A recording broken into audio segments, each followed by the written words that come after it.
What's up everybody, Secret Bronze here, coming at you with a brand new video where we're going to be breaking down the Season 24 Meta DPS Guide, where we're going to be talking about the top 5 DPS in the brand new patch. We're going to give you tips and tricks on them and also tips to counter them and shut them down as well. So there's something for everyone here. Make sure you watch it to the end so that you know exactly who to play this competitive season. But the GameLeap website has in-depth VOD reviews, advanced psychology guide, mechanical positional courses. We got everything you need to climb to Grandmaster and beyond, so do yourself a favor and go check it out in the links down below if you want to level up your Overwatch game. But without further ado, let's jump into the video. Now for this season meta, the top 5 DPS currently are Tracer, Ashe, Widow, Sombra, and Reaper. So let's break each one of these down one at a time, give you some targeted tips and actionable things that you could be doing on these heroes, and then also some tips to shut them down. Now the first character we're going to be breaking down is none other than Tracer. Now as Tracer, you have 3 big things you need to be accomplishing every single game. You need to be exhausting enemy resources, which essentially just means making enemies use their cooldowns. Think about an Ana that if you put a little bit of pressure into, she has to use her nade for self-heal. That is worth tons of value, and that is something that you can do on Tracer all over the place, making enemies use their cooldowns for basically no value. The next thing that you got to be doing is securing kills, of course. Pretty simple on Tracer, and securing kills is pretty much the best thing that you could be doing because Tracer can systematically win 1v1s across the board. Now you need to set those up, and I'm going to talk about that in a second, but this is one of the fundamental things that you need to be doing on Tracer. And then the last thing is just diving in with the team, going in and creating that pressure with your monkey, your hammer, or whatever the case may be. Now, the first most important thing you need to do if you want to master Tracer and just have tons of impact is you need to identify the cracks in the enemy. A lot of Tracers really just try to like blink in and try to like 1v4 the enemy, but the problem with that is you're not going to get to the point where you're just flying in and clipping someone in the middle of like an entire team. You need to be poking and prodding, exhausting enemy resources, and looking for an opportunity to make a play on someone who is isolated behind the pack or their allies can't pay attention to them. It's a lot easier for you to challenge one Ana in the backline than it is to challenge one Ana that is sandwiched in between her Roadhog and her McCree, fanfic aside.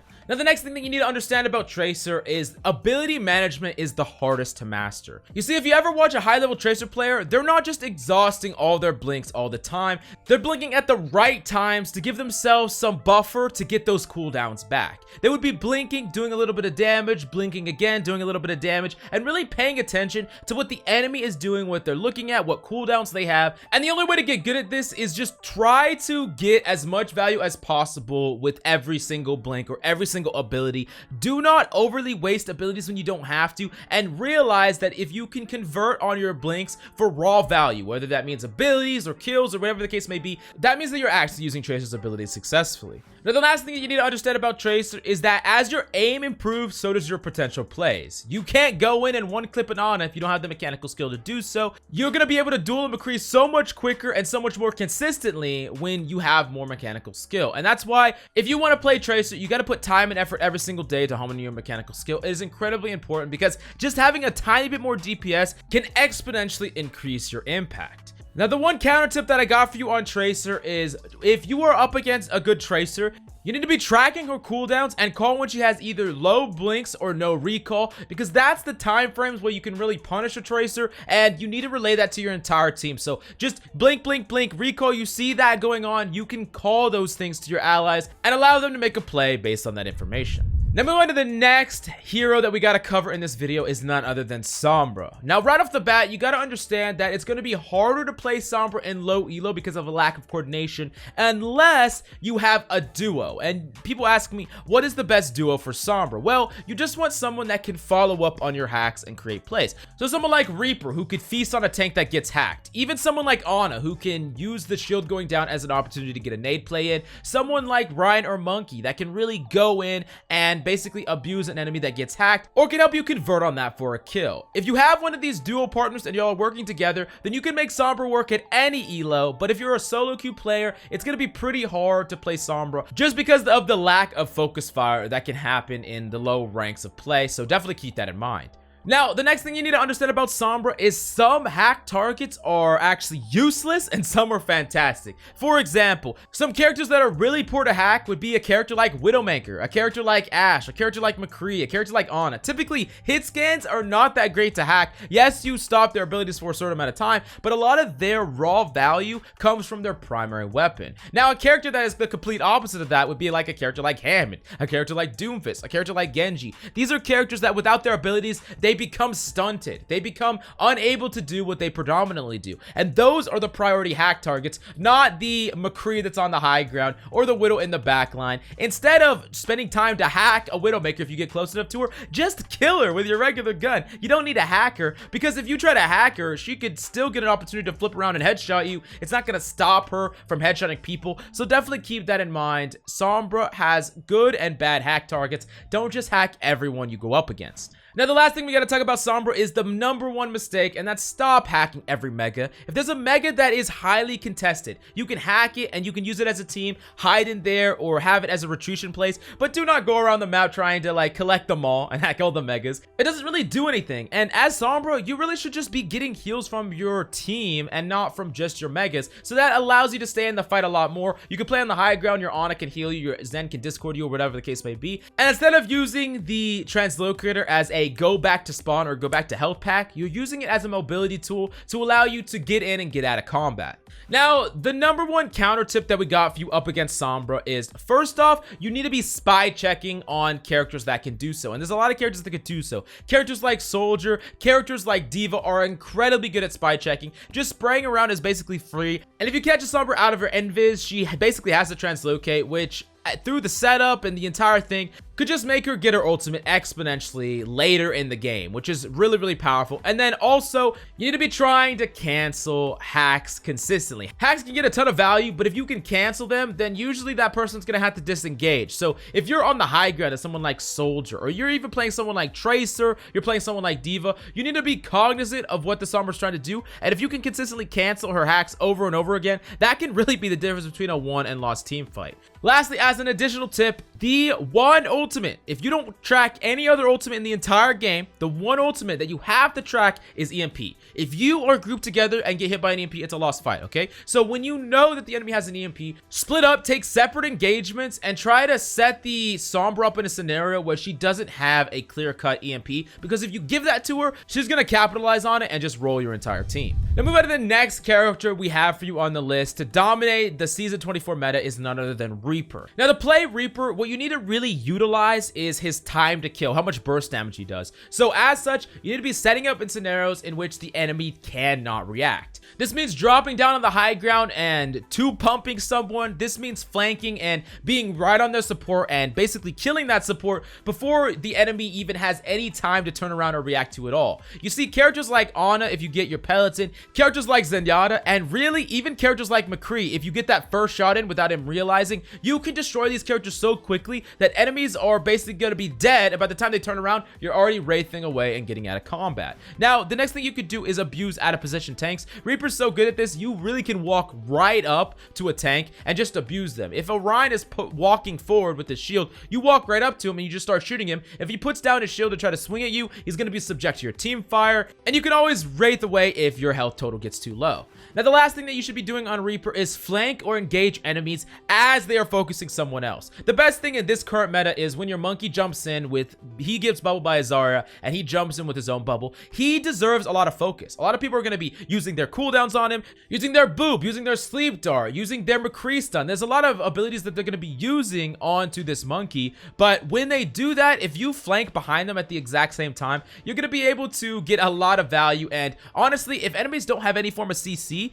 just straight up engage them incredibly hard, because you can feast on these characters, especially from very close range. A lot of players are not comfortable fighting, especially hit scans, when you're really all up in their face, and of course your time to kill is so quickly, and of course your lifesteal. It is just exactly what you want to be, and you can just destroy them if you set up this engagement correctly. Now, the #1 counter tip I'll give for you up against the Reaper is you need to have Reaper object permanence, and what I mean by that is if you don't see a Reaper on your screen, or you haven't seen a Reaper for a while, you need to be thinking, where is this Reaper? Because you always need to be prepared. The best thing that you could do up against the Reaper is actually spot him as he makes the transition to get on top of your team. From wherever he's hiding, whether it's on the high ground or behind a cubby or whatever, when he starts to approach your team, if you could put a damage or put pressure on him beforehand, it can often cause him to basically just raid the way before he gets a kill, or just not even do any damage entirely. So that is the #1 thing that you need to be thinking of. You need to be that one that's cognizant, and then of course call it to your team. And then when a Reaper is in the fight, everyone needs to be calling him. Call Reaper. Do it like they do in scrims. Call Reaper. Say, Reaper, Reaper, Reaper, Reaper, Reaper. Keep saying it until they kill him, because a Reaper that goes unchecked, a Reaper could go all the way down to the lowest health total, and if you don't focus him until he dies or goes away, he could just dominate your entire team, get that lifesteal up, feast on the rest of your team. And Reaper is one of those characters that if he can identify the threats and kill the threats, he's one of those characters that is just able to close entire team fights, because one Reaper up against a tank on a point with a healer, one Reaper up against 2 tanks on a point if he has a healer, that Reaper's just gonna feast on every single person. So it's priority 1 to make sure that you shut him down with focus fire. Call it over and over again. Now moving on to the next hero on the list is none other than Ashe. Now as Ashe, you want to be positioning on the high ground, using that high ground to your advantage, and using your dynamite to pressure enemy supports. If you can consistently dynamite the enemy backline, their supports, it's going to put a lot of actual pressure on their front line as well, because those supports are going to have to use cooldowns or potentially reposition to where they don't take as much damage, and it's going to be a lot harder for their main tank, their Monkey, their Zarya to play as aggressive, which is going to just have cascade effects down the line. Now, the nice thing also about playing the high ground is if anything jumps you or dives you, you can always coach gun and fly right back into your team, right back into safety. And then the last thing that you need to understand is just specifically against Ana, you need to be tracking her cooldown, specifically her sleep cooldown, because you do not want to just throw your bobbin and get no value. Now, if the Ana is either 1, dead, or 2, has used her sleep dart, that's a perfect time to throw your bobbin to actually generate a decent amount of pressure. But also tracking specific cooldowns like Monkey Bubble can also be an incredibly powerful thing to do when you're trying to set up an impactful bob. Now moving on to the #1 counter tip for up against Ashe. Ashe's biggest weakness is only her coach gun allows her some form of escape, and if she uses it, you can punish her. So you should be looking at opportunities to force out her coach gun and then punish her accordingly, or every time she gets in a good position, instantly make her retreat to her team, and if she doesn't, punish her right away, because you cannot allow this Ashe to take this dominant high ground position and just stay up there the entire game. That is the way that she's going to consistently be putting pressure onto your supports, getting tons of picks on the high ground, and it's just an entire mess. So even if it's a team effort, you gotta keep that Ashe in check, make her consistently positioned with her team, not getting maximum value. Now moving on to the last character to dominate season 24 is none other than Widowmaker. Now specifically in this meta, Hammond is really good, and the thing about playing Widow is your entire playstyle needs to change up against a Hammond. Hammond is by far your hardest counter in the entire game, because up against everything else, you want to position incredibly far away, right? You don't even need your supports, you just play at the max effective range. You can contribute to the fight from a really long sightline. Like think of a map like Junkertown. You could be playing so far away and still attacking the enemy while you're that far away, and a Monkey can't jump you from that far away. A Genji's gonna have to route forever to get to you. A Doomfist could never get to you. I mean, you're just completely safe. But a Hammond, unfortunately, directly punishes that playstyle. So